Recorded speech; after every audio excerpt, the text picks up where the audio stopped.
কেমন করে মা সহ্য করবো বাবা? আমি আর পারছি না, আমি আর পারছি না, এত নির্যাতন সহ্য করতে পারছি না।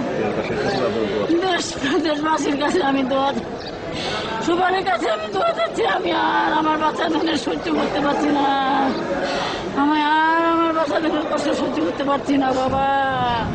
দেশবাসী সবাই যেন প্রধানমন্ত্রীর কাছে আমি আবেদন করছি, আল্লাহ এই আবেদন যেন আমার মঞ্জুর করে। আল্লাহ আমি আর সহ্য করতে পারছি না বাবা।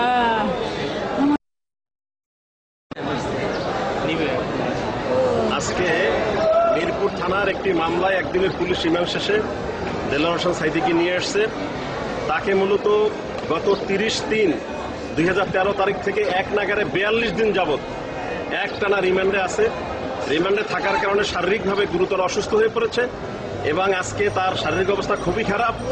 মিরপুরে রিমান্ডে নিয়ে তাকে অকথ্য নির্যাতন করা হয়েছে, তার হাঁটুর গিটে পিটানো হয়েছে, শরীরের বিভিন্ন জায়গায় পিটানো হয়েছে, নীলাফুলা জখম আছে, তার মাথা এবং চোখে এবং পায়ের পাতায় পিটানো হয়েছে এবং তার সাথে কোনো ক্রমেই আইনানুগ কোনো আচরণ করা হয় নাই।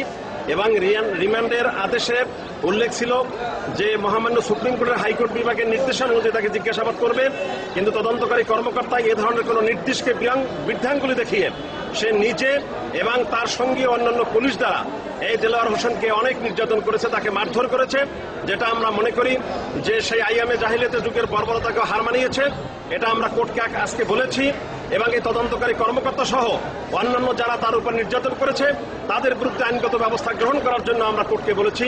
কোর্ট আমাদের বক্তব্য শুনেছেন এবং পরবর্তীতে তিনি আদেশ দিবেন বলে তিনি উল্লেখ করেছেন।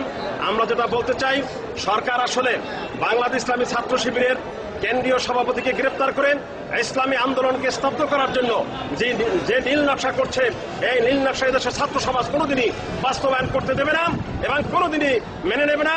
এবং ইসলামী ছাত্র শিবিরের ছেলেরা এই সরকারের বিরুদ্ধে দুর্বার বড় আন্দোলন গড়ে তুলবে এবং এই সরকারকে যথাযথভাবে জবাব দেওয়ার চেষ্টা তারা করবে। ইসলামী ছাত্র শিবিরের একজন নেতাকে গ্রেপ্তার করে ইসলামী আন্দোলনকে কোনোদিনই দমানো যাবে না। হাজার হাজার দেলোয়ার আজকে এই আন্দোলনে রয়েছে। আমরা যেটা সুস্পষ্টভাবে বলতে চাই, আইনানুগভাবে তার সাথে ব্যবহার না করে যেভাবে তারা ব্যবহার করেছে, এটা আইনের পরিপন্থী কাজ তারা করেছেন।